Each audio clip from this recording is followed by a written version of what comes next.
So hi, my So, name is also Soutif. I'm an editor at Mainframe Studios right now, and I've been editing for films and music videos and corporate videos and government videos for over 10 years now. I've been in indie films, I've been in television, I've been in movies, so I've collected a knowledge base of how to make movies. And the purpose of this presentation is to show you the basics of filmmaking for entrepreneurs. If you want to make basically anything, I can give you the basic steps to making something as efficiently and stress-free as possible, and things that you need to watch out for. Because there's a very basic structure to actually making it that if you follow, then you'll avoid headaches down the road, even though there will be some, guaranteed. So I just now need to switch. wonderful. Thank you, Francois. I will stop sharing my screen and you can take it away. Yeah, There you go. desktop too. All right, so basics of filmmaking for entrepreneurs.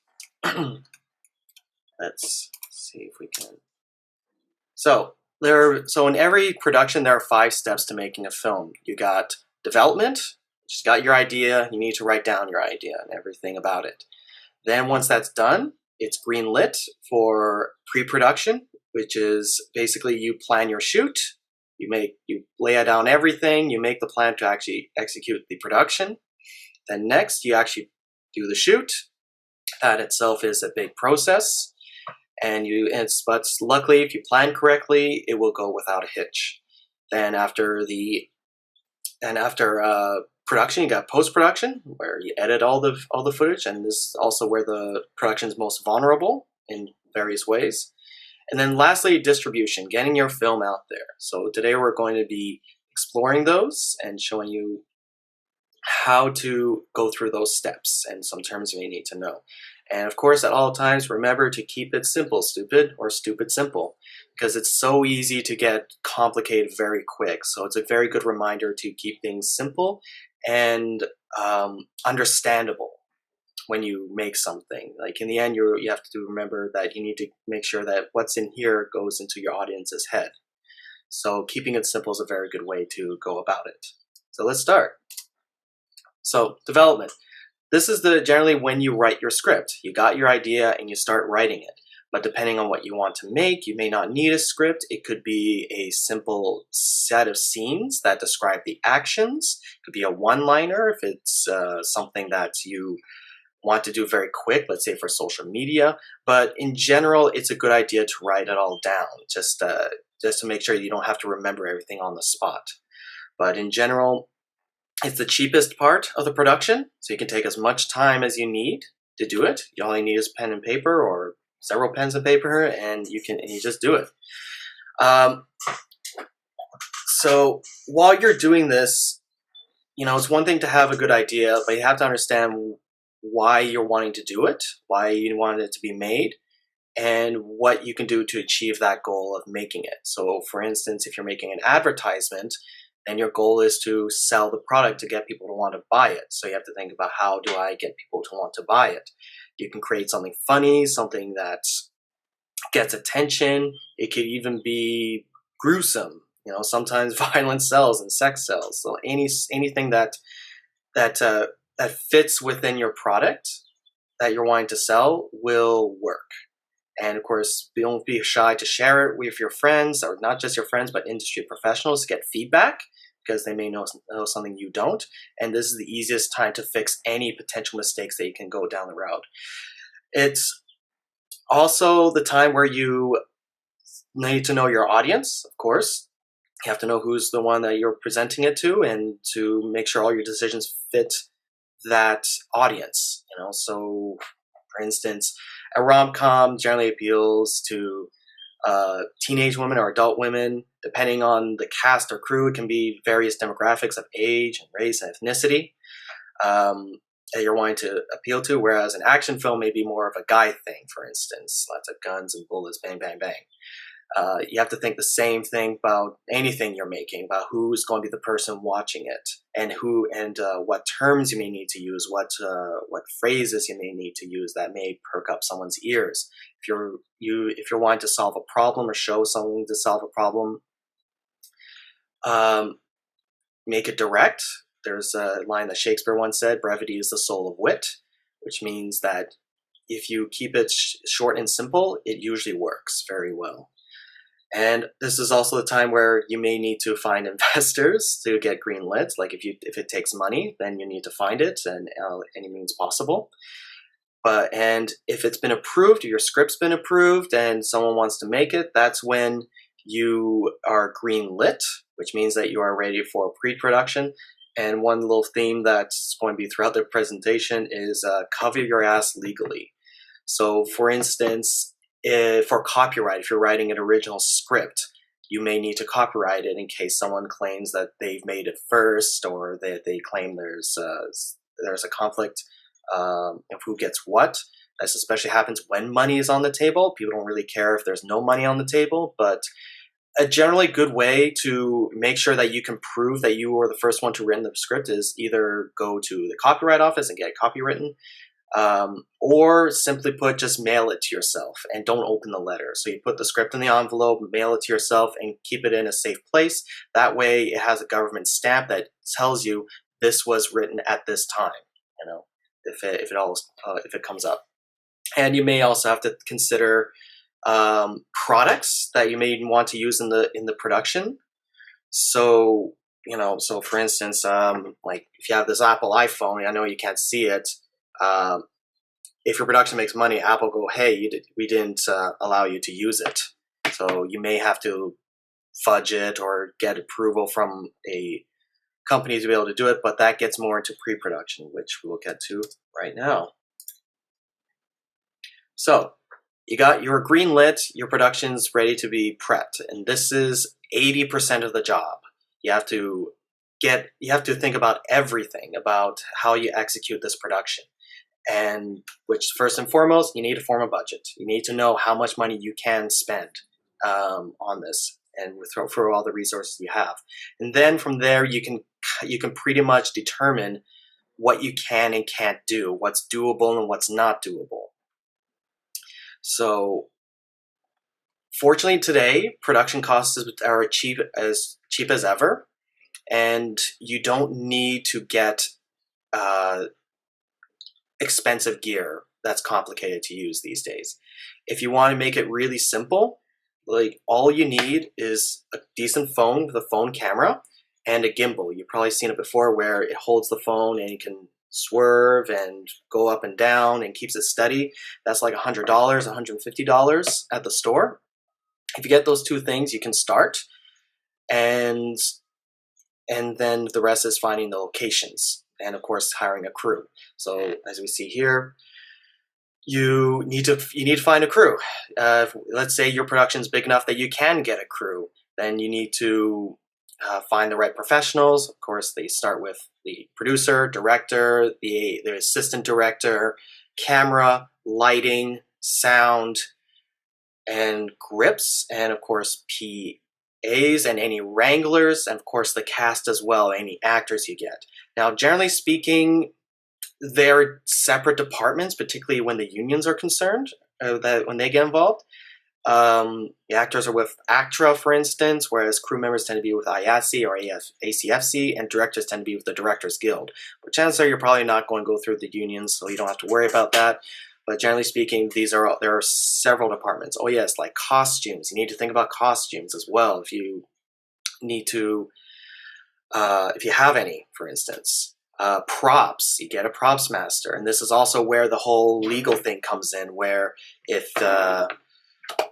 if you're showing anything that's not your product, you have to make sure that it's not visible, or if it's in the background, and if you're not making any money off of it. If it's just like a TikTok video, you don't have to worry about it. But if it's a professional production, let's say for an advertisement or a promo video, you have to make sure that any labels or logos or shirts that have stuff on it can't be seen, because that could bite you later on. And one good way to avoid it is to, quote, Greek it, where you just put a piece of tape on top of a label if it need be, but that's more in production, so I'm getting ahead of myself. And let's go down the list. Yeah, I need to figure out how you can forward.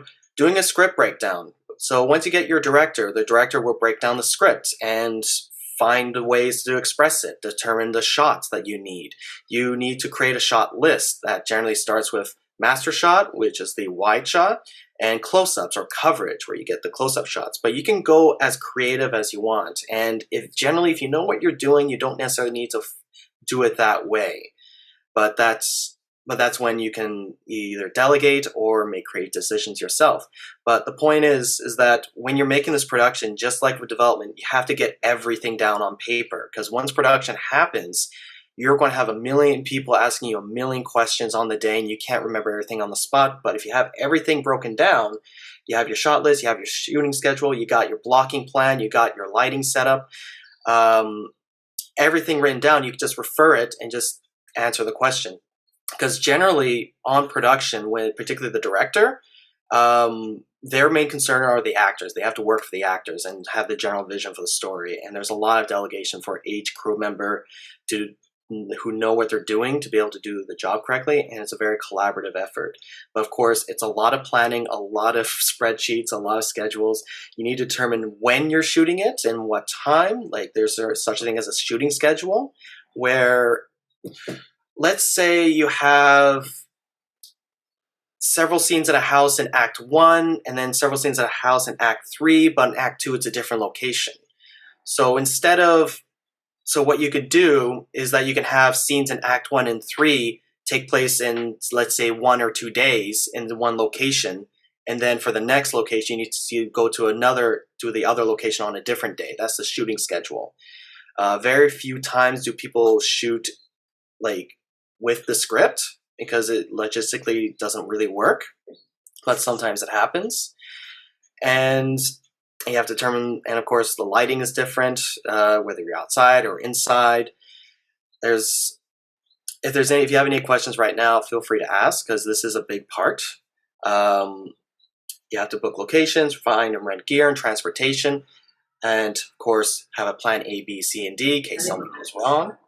Yeah, because I know I've seen with media that so many things can go wrong with equipment. So I think equipment setup is probably like the most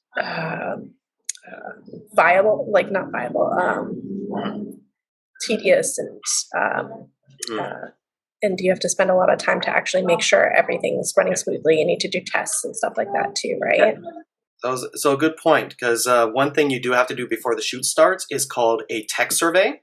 So once you figure out your locations, and of course, when you have the locations, you have to talk with the people who own the house or whatever, or if it's your own house, make sure that your room, any people around you or roommates are aware and they're not around, so it's fully booked and that you don't have any problems with it. So once you have that, before the shoot starts, what you do is that you bring in your gear and crew to location and just do kind of a mock shoot. You set up the gear and you test everything to see if everything's okay, or if there's an issue with the location that you need to address during production. So the issue of the tech that you're talking about, that gets solved during the tech surveys, and that happens right before production happens, maybe a few days before, so you can solve any problems. Basically, think of it like a bank heist or a military mission. You plan, and execute. Any questions right now for this stage? All right, let's move on. So production, this is where you execute your plan. This is where all the paperwork comes in handy. One thing that kind of bridges the two is that if you're getting no matter what, if people are working for you for free as a volunteer or being paid, provide food. You have to provide craft services, because that's the least. It's one of those unbroken rules amongst production that you have to provide some sort of food, because days are long and grueling and takes a lot of work. And lunch generally happens 6 hours after call. When after call means when the crew is supposed to arrive. So at least have that. Have some sandwiches or hot soup or something like that. And people always appreciate a container of coffee throughout the day as well. So expect long, grueling hours and some things to go wrong. Provide craft services. Now, next is the actual structure of how to actually shoot it. There's no alternative to this. It's block, light, rehearse, shoot. Those are the 4 things you need to know about actually shooting a film. And it doesn't matter what it is. So let's break it down. Blocking is where the actors in the scene are going to be and where all the furniture pieces or all the props are going to be.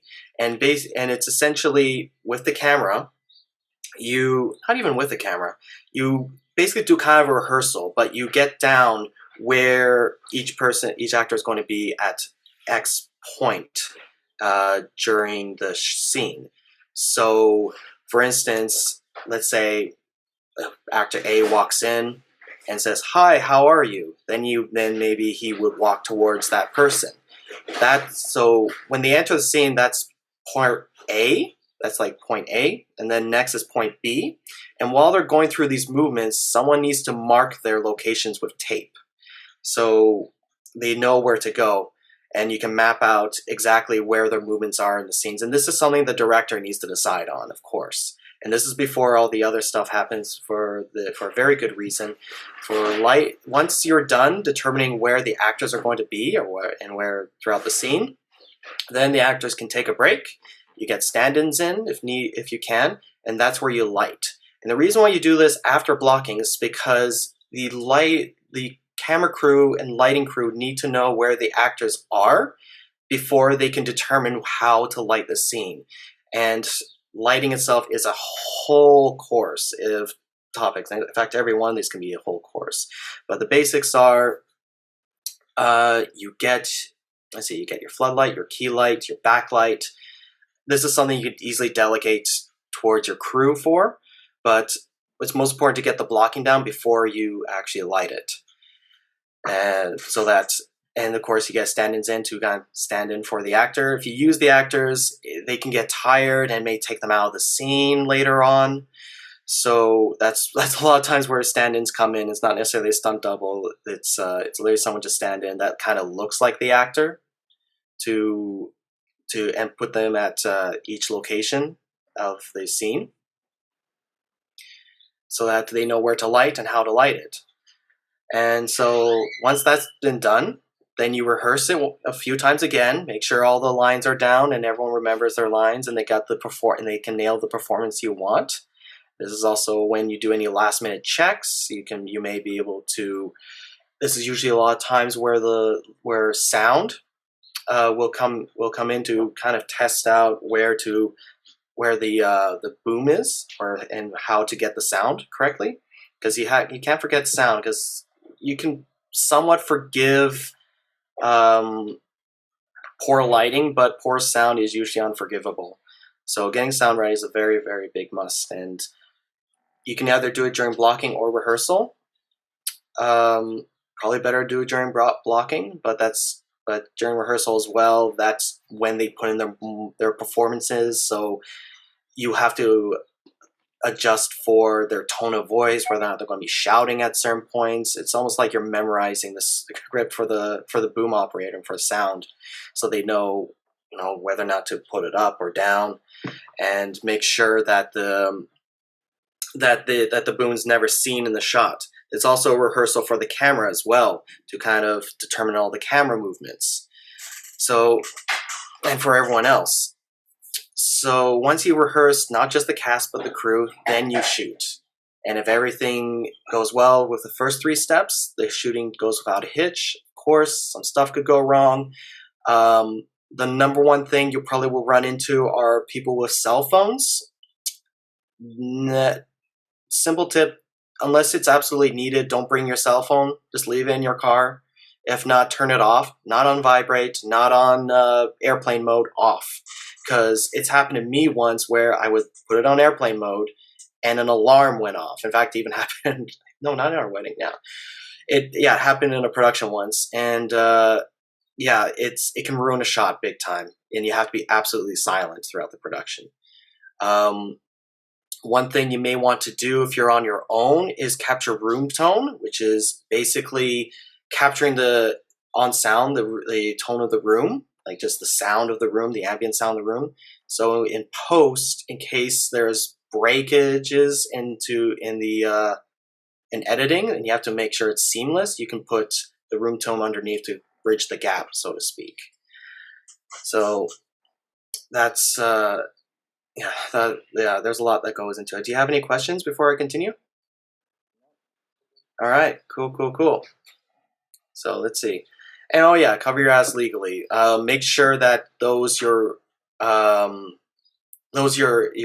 putting in front of the camera, or those that your cast and crew have signed contracts. You know, it's that detail, like how much they're going to be paid, if any at all. And make sure you have like insurance covered, and it's approved by the city. If you're shooting outside, you could guerrilla it, but that only works if it's a small production. If it's if it's literally you and your buddies, you could probably get away with it. But if it's a bigger production, you may need to consult the city or town or the police department. Particularly if you're using weapons, you need to consult the police department about that. So that someone doesn't call the cops by mistake.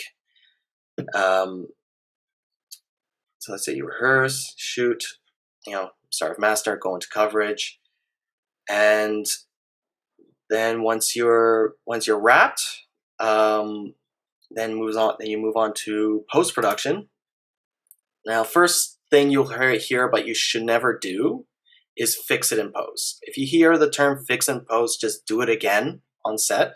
Because at best, fixing something in post is very labor intensive and it's never perfect.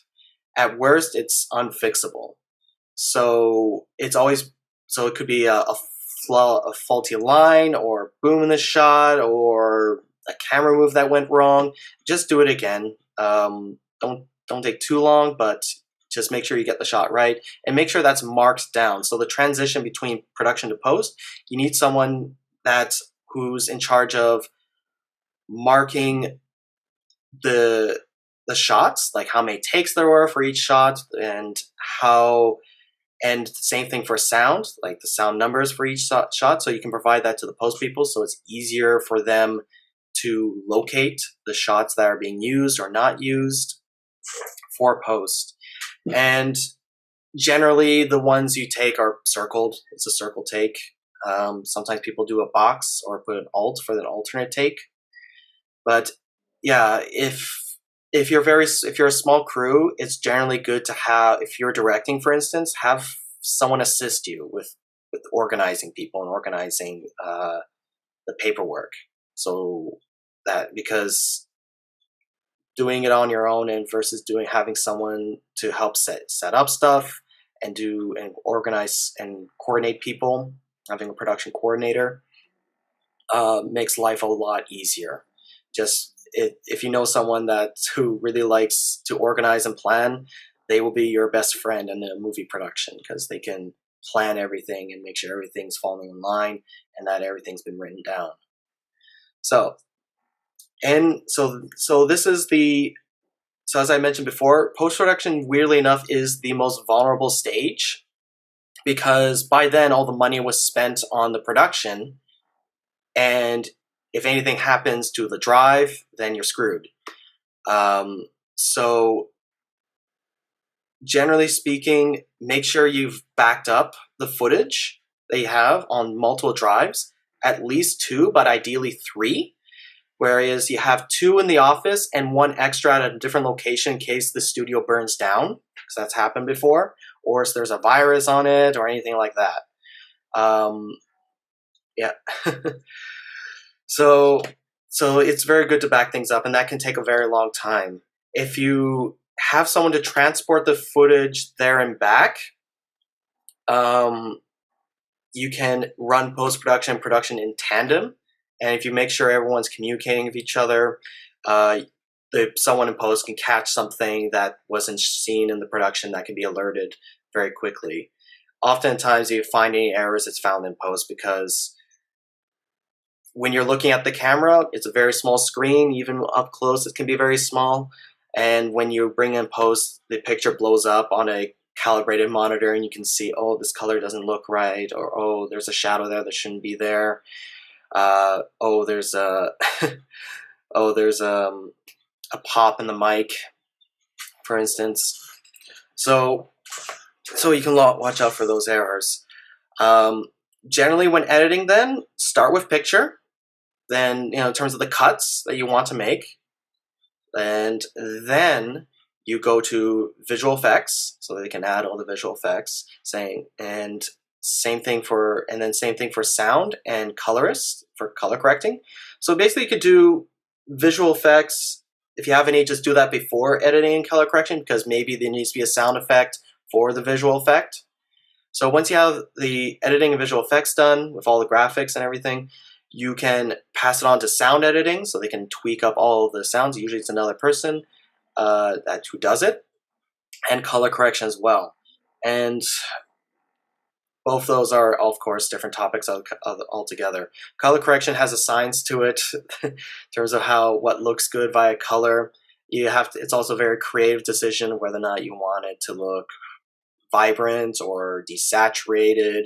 You want there to be a lot of reds or blues. This is also decisions you can make and probably should make in pre-production, because you can select colors for the location that may match the tone you want to do.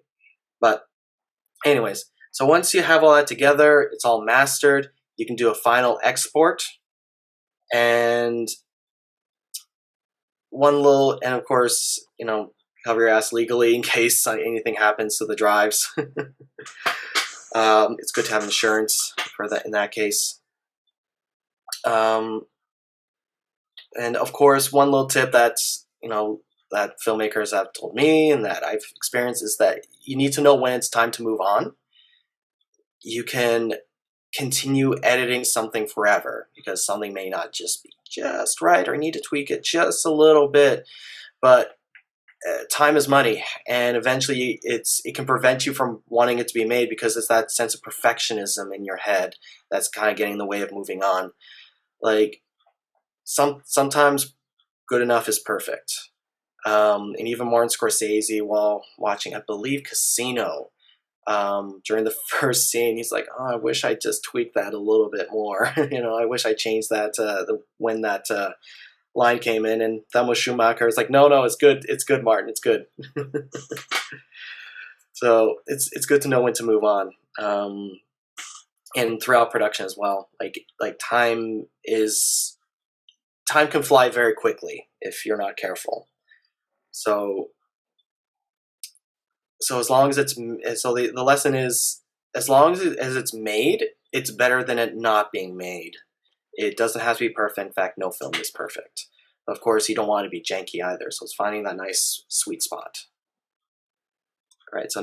So now you've edited your footage. It's ready to be shown. This is where you get to distribution. This is getting your film shown. If you're making a short film, or a movie, you may want to get into theaters or a streaming platform.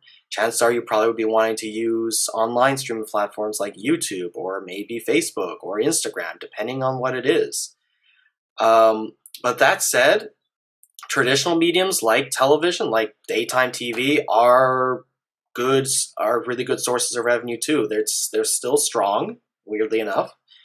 And if you're making advertisement, for instance, you have to make sure your video is broadcast ready, which generally means it has the right dimensions for the screen and has a certain color correction tone that's good for broadcasting. But let's be honest, chances are you're making these videos for your website or YouTube or Facebook, Instagram, any other social media platform. So from there, it is a hustling game from there. Just getting your film shown or finding a buyer, for instance. Beware of licensing and ownership. Like if you post your video on a certain platform, like Facebook, for instance, Facebook will own your video. And they can use it to advertise other things. So you have to watch out for that, because you may want to own the footage that you have, or make sure that it's agreed upon when you sell your video or upload your video. One very good solution is to put all your videos on your own website that you own. That way everything is there, and you can put ClickFunnels that lead you to that website. What's really popular is having an intro video for your website, for instance. That could be your film that shows your thing. And that also gains you traffic towards your website as well. The game of distribution is changing, or has changed dramatically for the past 10, 20 years. So it comes back to thinking about who, where, what, and why, like of how they're going to be viewing your content and why they're viewing your content. That kind of will make you determine the choices you make for the production and for how it gets distributed on the site. Because you also have to think about where people will be when they're watching your video. So if it's at home, you have to imagine there's stuff going around your home. If it's on your phone, then you're on the go. Maybe you're just listening to your video. Maybe it has to be more dialogue oriented. If it's in a movie theater, then great. People are sitting down to watch a movie, but you have to make sure they're not bored. So, does anyone have any questions? Cool. All right, so closing. So a few little things. Cost of production can be higher than you think. They tend to be. The more complicated it is, the more costly it is, because you have to get things. When making a film, there are generally 3 ways of doing things: quick, cheap, and good. Pick 2. So ideally, if you're an entrepreneur, you may want to do cheap and good, but it ain't quick. That's fine, because you can develop it and plan it. Those 2 stages are the cheapest areas, and that's generally the time where you will take the bulk of your time in order to make something that's cheap and good. Because you may have to source things. You may have to look at Salvation Army for certain props and costumes. You may have to look deep for a good location. Maybe you have a friend of a friend of a friend who has a house that you can use. And maybe you have to pay it off with your own credit card. Generally speaking, it's not a good idea to use your money. It's generally a good idea to use other people's money for your production. But it's been done before by Francis Ford Coppola for Apocalypse Now, and he's doing it again for another film coming up. So you can do it, but remember, it's you who'll be taking the risk, but the rewards be great if you own it and you're the one that's funding it. Let's see. Yeah, of course, think about your audience's experience when making your film, like what you want them to feel or think and how they'll be viewing it. And be conscious about your decisions. There's no such thing as doing it just for the heck of doing it. It has to be for a reason. Each action, each thing you put in has to pay off down the line in some way. So like there's the theater term, was it Chekhov's gun, where it says that if you show a gun in a scene, at some point it's going to go off. Doesn't matter when, it will. Like that, because it's like a joke. You got a setup and a payoff. So make sure you have your setups and payoffs, and you can, if you know where to look, you can spot this in basically every movie where they show you one little thing that seems incidental, but then becomes very useful later on. And it can be as simple as, oh no, I don't know how to bake. Oh, here's an easy bake oven that you can bake. Oh no, the easy bake oven didn't work for my cake, but it worked for my cookies. Let's say it could be something as silly as that. Yeah, if you don't know, delegate. Trust. If you have a crew, trust them because they know what they're doing. Generally speaking, you may have to vet them to make sure. But of course, trust your instincts as well. If something just doesn't feel right, go with it and find a way to get a compromise or get it resolved. Because it is an emotional process as much as it is a scientific process, and it's about like how people feel when they look at your thing. And of course, during the production, you gotta love it because you're going to hate it big time. It's a lot of work and it's very stressful. That's why it's really good to delegate as well, because it leaves off the stress off of you. You can be a one-man crew, but it's very difficult to pull off. And I've done it, and it's not a good idea. If you can get a few friends to help you out who know what they're doing, that's really wise. Don't necessarily overcomplicate things if you don't have to.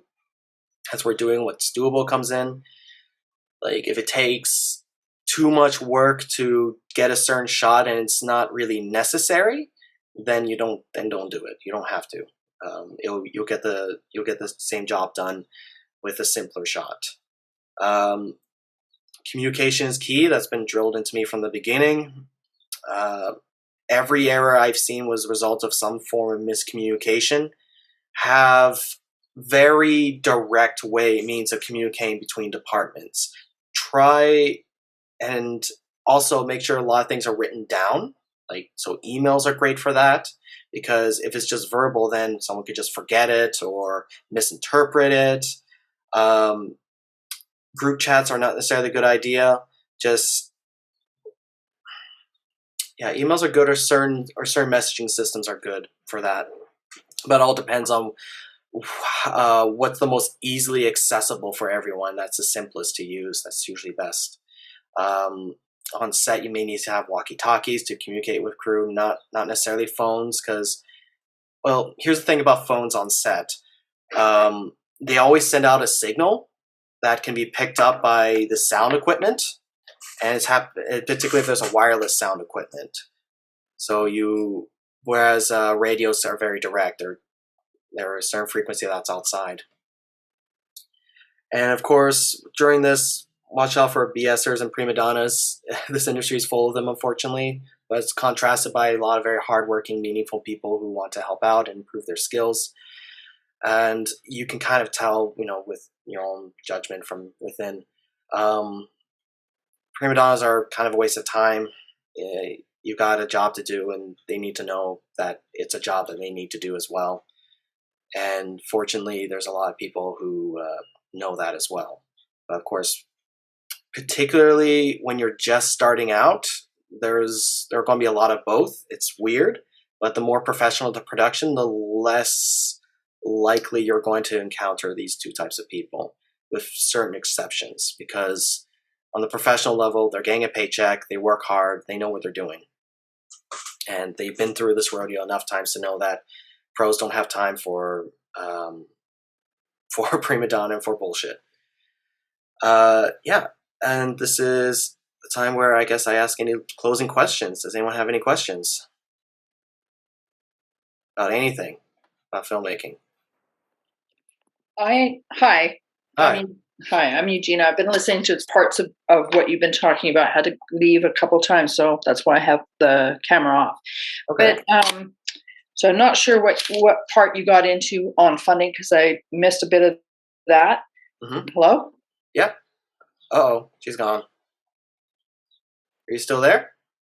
I think we lost her, unfortunately. Maybe she can hop back in.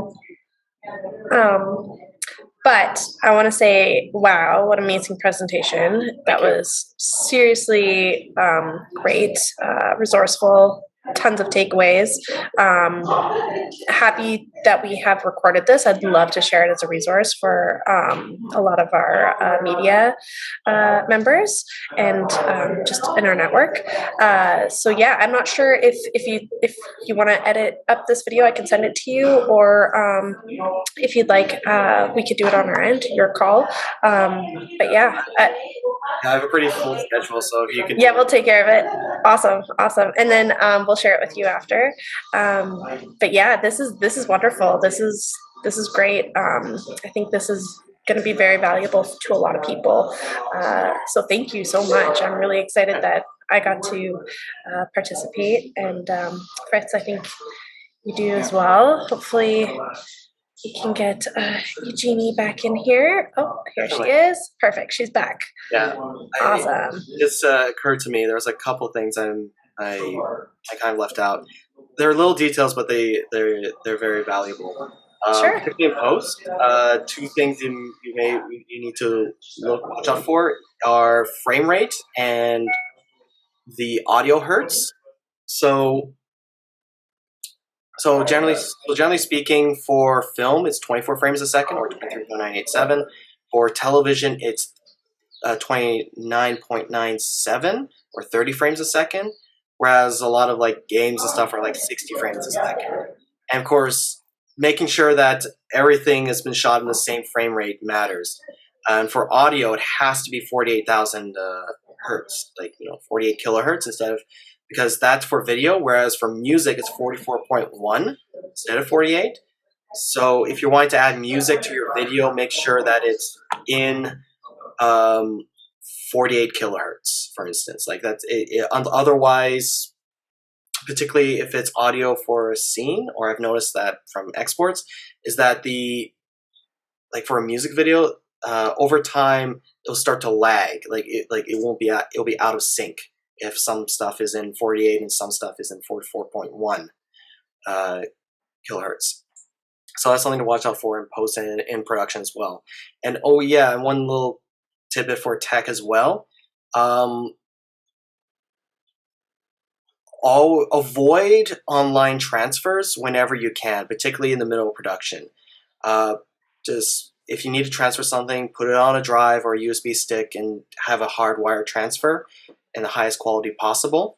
And then you can export in lower quality and send it to other places. Because generally speaking, particularly cloud-based storage, the quality tends to degrade each time heavily, or there's more risk of something bad happening. So as much as we have the cloud to be able to upload our stuff from set to post, it's not a good idea to do that because it can get lost in multiple ways. So the best way is to just put the footage on drive and you bring the drive over to the post house. Yeah. And for products, like it depends on what you're wanting to do and how you're willing to do it, and how much money you have. Yeah, that's a whole topic within itself. And yes, Jeannie, you had a question. Yes, I did. My computer went dead on me. I'm like, right in the middle of the question, of course. I was asking you about funding because I didn't hear that part. And right now, what I'm doing is I've applied to Telefilm, and I got accepted. Which nice. Yeah, it was great. I was very happy about that because I'm doing a feature film. It's an Indigenous feature film. And now I'm also applying to Creative BC because I got the Telefilm. So I thought I might as well jump on the next one and keep jumping on them for funding. But what my question is that the better way to go? Is funding or investors or both? Both. Generally the executive producer is the person with the money. That's the difference between executive producer and the producer. So I'm guessing you're the producer of the show that you're making? Yes, I am, and co-director for it as well. Because I'm working with another person who works in film. Looks like we're just getting ready for contract signing for this feature. And so I've also been an executive producer for another film for somebody else. Okay, gotcha. Yeah. So my experience has come through short films so far, but I have 2 features that are coming up. One next month, and then the contract one that I'm doing for the story that I wrote. Oh, cool. Okay. Yeah, so that was my big question. It really, I guess it really levels on both funding and investors. It all comes down to getting your film made, no matter what. So if you can get government funding, that's great, but it's not the only resource available. You could even start a Patreon or a GoFundMe that can crowdfund your production. Okay. There are new ways that you can go about it. Finding an investor, which apparently a lot of good investors are like dentists or surgeons, and real estate agents. Find people who have a lot of money and are bored. And and then you just tell them, hey, would you like to make a movie? That's exciting. And they may go, yeah, I like to put $100,000 to make a movie. And then they get an executive producer credit, and you go to the gala, let's say, and you feel important and you've done something. So very good point. I also have some investors that have reached out from other countries. Oh, good. And I wanted to know what your thought is on that. Like, a company in France really likes the story. They got the treatment already, and they want to invest in it. Okay, perfect. Yeah, and is that a good call? Yes. Okay. If it's money, it's a good call. For getting money, it's a good call, and it also shows that you get to break into the French market. Because if already people in France are interested in it, then that means you can get your film distributed in France and in the rest of Europe as well. That's what it also comes down to, like who's going to be watching your film. You may have to look at the trends for which countries tend to watch certain kinds of films. Europe tends to very, very much be more appreciative of more art films, I find, and more independent features and short films as well. So you should find a nice market in Europe. But yeah, and there's lots of films that have been funded from different countries or have been co-produced in different countries. Like there's a film called The Triplets of Belleville. I don't know if you've seen that one. It's an anime feature that was nominated for an Oscar, and that was funded and made in both Canada and France.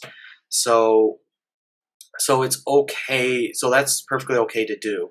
And generally, if you want to take advantage of the tax credit system, it all just comes down to hiring people who can prove they live in BC, and then you get the tax credit.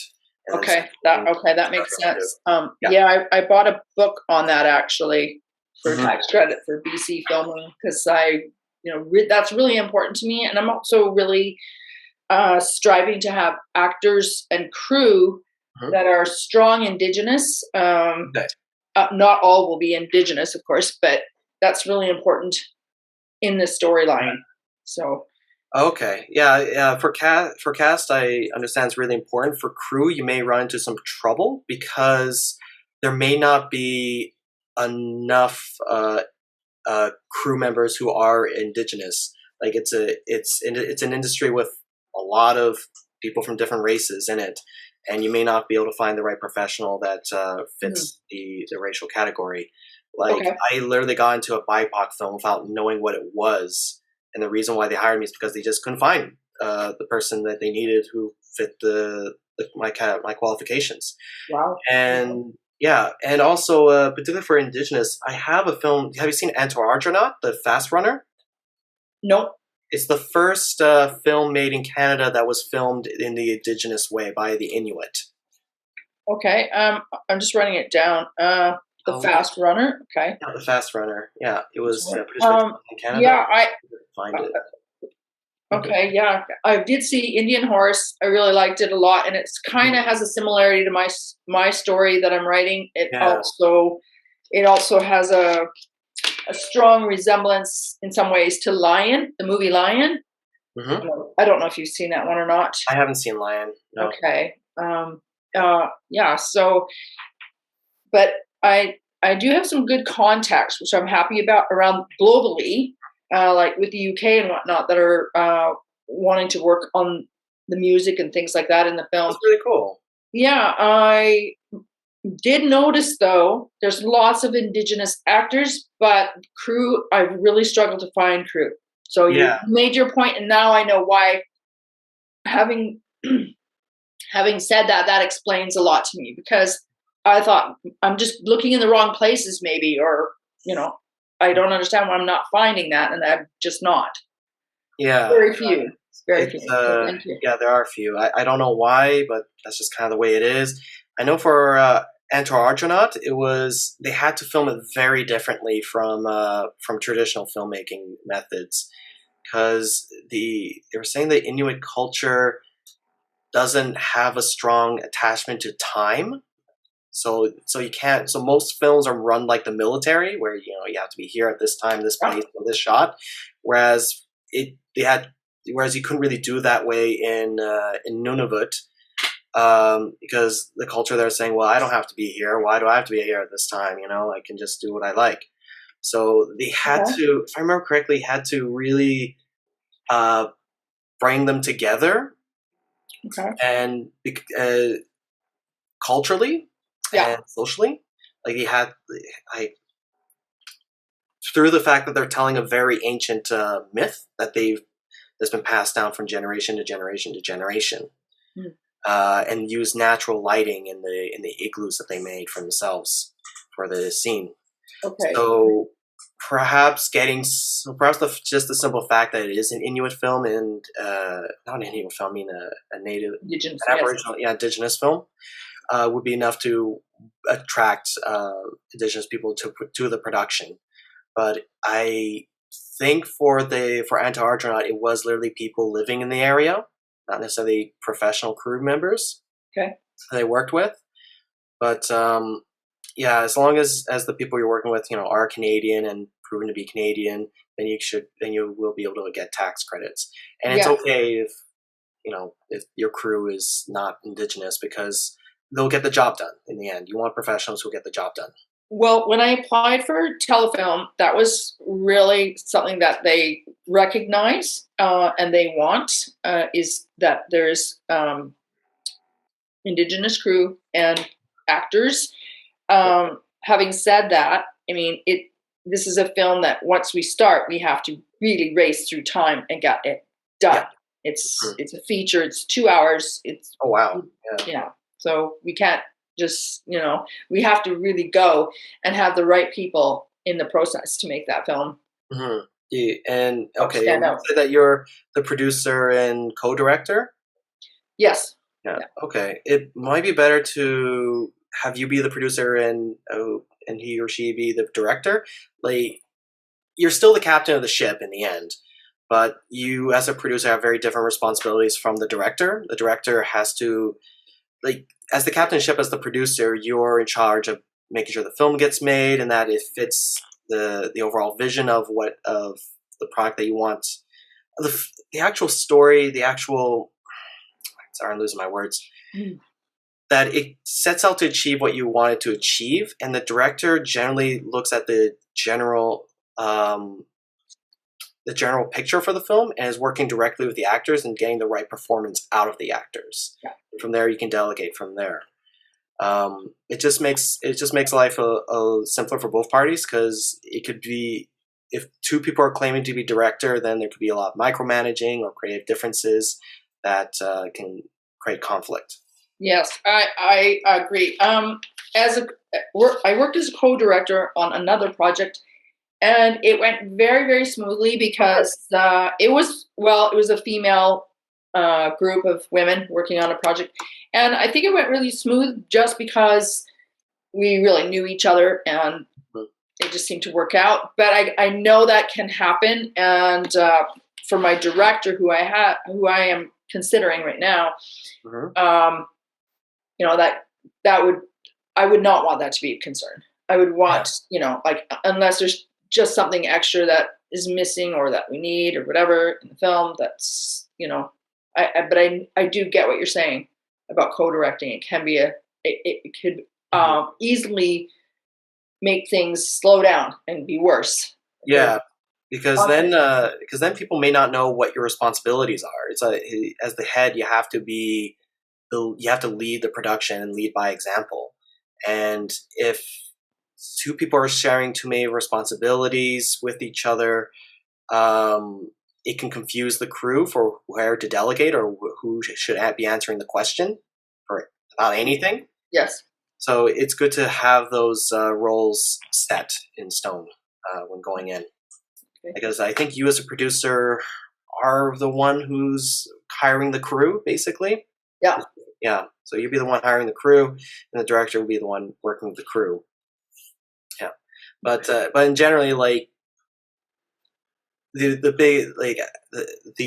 general purpose of the producer is to be the captain of the ship. Just like in the Enterprise, you got the crew together, they make their suggestions for a problem, and in the end, Captain Picard makes a decision. So that is you, the producer. You, the producer, are the one who ultimately makes the decision. Excellent. Excellent point. Thank you. Yep. Any other questions? No, I'm not at the moment. I know you're probably almost done your time, but Oh yeah, I am. I can definitely connect you two afterwards. That would be great. Thank you. There you go. That's what I was going to ask. So. Perfect. Yeah, I'll do that. And then we'll have this recorded as well, so you can catch the beginning slides that you missed as well. Oh, that'd be fantastic. I would really appreciate that too. Wonderful. Yeah, because I missed up quite a bit. I had work this morning and I have a deadline. So I was like, oh, I want to go on this meeting, but I can't. Awesome. We'll probably have, I'll send you the raw footage of this. We're going to edit it after. And then, I'll send you the raw footage for now of the presentation. Thank you so much, Francois. Thank you for everybody who joined. And I can see this. I'm excited about this resource, actually. So thank you for it. You're welcome. Thank you for coming. Wonderful. Thank you for your time and your explanations of things.